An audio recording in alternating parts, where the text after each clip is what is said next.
भारतीय राजनीतिक विचारक बीए पाठ प्रथम कौटिल्य में राजा के गुण। राजा को कौटिल्य ने 16 गुणों से परिपूर्ण माना है।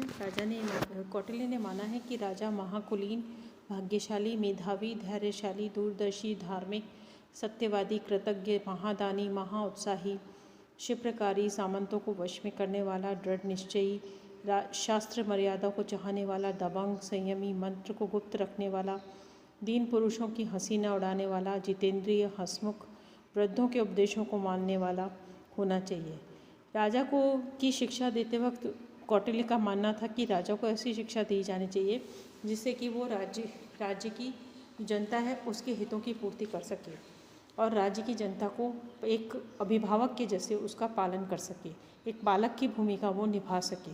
उसमें नैतिक, धार्मिक और रक्षात्मक गुण होने चाहिए, बलवान होना चाहिए, धर्मशास्त्र का ज्ञाता होना चाहिए, नीतियों का ज्ञाता होना चाहिए।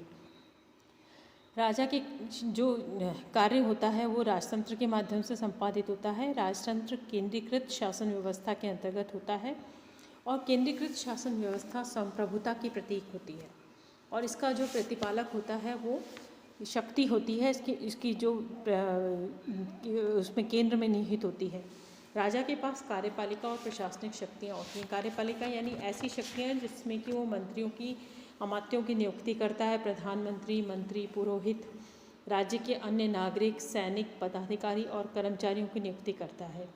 विशेष महत्वपूर्ण विषयों पर मंत्रिपरिषद से पत्र व्यवहार और विचार विमर्श करता है, गुप्तचरों की नियुक्ति करता है, सुरक्षा, शांति एवं व्यवस्था स्थापित करता है, न्याय व्यवस्था और दंड व्यवस्था करता है, वित्त और आय व्यय का निरीक्षण करता है, सेना पर नियंत्रण रखता है, विदेश एवं युद्ध नीति का संचालन करता है, राष्ट्र की आपत्तियों से रक्षा करता है, प्राकृतिक विपदाओं के लिए आपात व्यवस्था निर्धारित करता है। ये राजा की कुछ कार्यपालिका और प्रशासनिक शक्तियाँ होती हैं। राजा की विधायी शक्तियाँ होती हैं कि राजा प्रचलित विधियों के आधार पर कानून प्रबंधन का कार्य करता है, कानून निर्माता है, रूढ़िगत कानूनों को लागू करता है, न्यायिक शक्तियों को लागू करता है, दंडाधिकारी न्याय का प्रतीक, न्याय का मुख्य स्रोत, अंतिम न्यायालय है, न्यायालयों की स्थापना, न्यायाधीशों की नियुक्तियाँ सभी करना राजा का कार्य होता है। राजा का महत्वपूर्ण उद्देश्य होता है कि वो एक लोक कल्याणकारी राज्य की स्थापना करे। लोक कल्याणकारी राज्य प्रजा के कल्याण के लिए हितों का निर्माण करता है और योजनाओं का निर्माण करने का कार्य उसका होता है। राजा पर नियंत्रण एवं संतुलन का सिद्धांत लागू होता है। राजा ब्राह्मणों की शक्ति के अनुसार नियंत्रण और संतुलन करता है, मंत्रिपरिषद की शक्ति के अनुसार नियंत्रण और संतुलन करता है, धार्मिक अनुशस्तियों के अनुसार और सामाजिक रूढ़ियों के अनुसार नियंत्रण एवं संतुलन स्थापित करने का कार्य करता है। जन असंतोष का भय राजा में व्याप्त होता है। वेतन भोगी राजा होता है।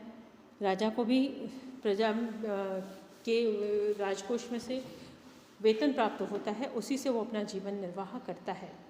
राजा राज्याभिषेक के दौरान एक शपथ लेता है जिस शपथ का तात्पर्य होता है कि वो प्रजा के हितों के लिए कार्य करेगा, प्रजा के कल्याण के लिए कार्य करेगा।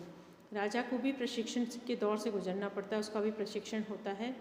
राजा न्यायालयों द्वारा न्याय वितरण करने का कार्य करता है और राजा निजी संपत्ति की रक्षा करता है, यानी जो भी निजी संपत्ति प्रजा की है उनकी सुरक्षा करने का दायित्व राजा का होता है। राजा अपने मंत्रियों के माध्यम से शासन संचालन करता है। मंत्री यानी वो व्यक्ति जो शासन की जटिल समस्याओं को सुलझाने के लिए विचार विमर्श करते हैं, उस विचार विमर्श को कहा जाता है मंत्र, और मंत्र करने वाले व्यक्तियों को कहा जाता है मंत्री। कौटिल्य के शासनकाल में मंत्रणा करने का स्थान सुरक्षित और गोपनीय माना जाता था। ये माना जाता था कि सामान्य पहुंच से दूर होना चाहिए और मंत्रणा में भाग लेने आने वाला व्यक्ति ऐसा होना चाहिए जो कि उस मंत्रणा की जो गुप्त भावना है उसको उजागर नहीं करे। मंत्र की गोपनीयता को बनाए रखना अनिवार्य होता था। अगर मंत्रणा करते वक्त किसी भी प्रकार की जो भी निर्णय हुआ है उसको अगर बाहर आकर उसको मंत्री बता देता था तो उससे उसकी गोपनीयता भंग होती थी। मंत्रणा करने के लिए उन्होंने ये माना था कि कम से कम 3 या 4 मंत्री होने चाहिए और 3 या 4 विश्वास पात्र मंत्री होते थे जिनके साथ रहकर राजा अपने गोपनीय विषयों पर चर्चा करता था। आपात स्थिति के समय में राजा को बहुमत के निर्णय के आधार पर कार्य करना होता था। किसी भी विषय पर कौटिल्य शीघ्र निर्णय लेने को अनिवार्य मानता था। मंत्रिपरिषद की सदस्य संख्या देश काल और परिस्थिति पर आधारित होती थी। वेतन मंत्रियों को पद की गरिमा और महत्व के अनुसार उन्हें वेतन प्राप्त होता था ताकि मंत्री भ्रष्टाचार की जो प्रवृत्ति है उससे दूर रहें। तो सामान्यतः राज्य के कार्यों को करने के लिए, सहयोग करने के लिए, उसको नीतियों को निर्धारित करने के लिए राजा को परामर्श देने के लिए मंत्रियों की नियुक्ति की जाती थी। तो राजा और मंत्री दोनों मिलकर प्रजा के प्रशासन को और उसके दायित्वों की पूर्ति करने का कार्य करते थे।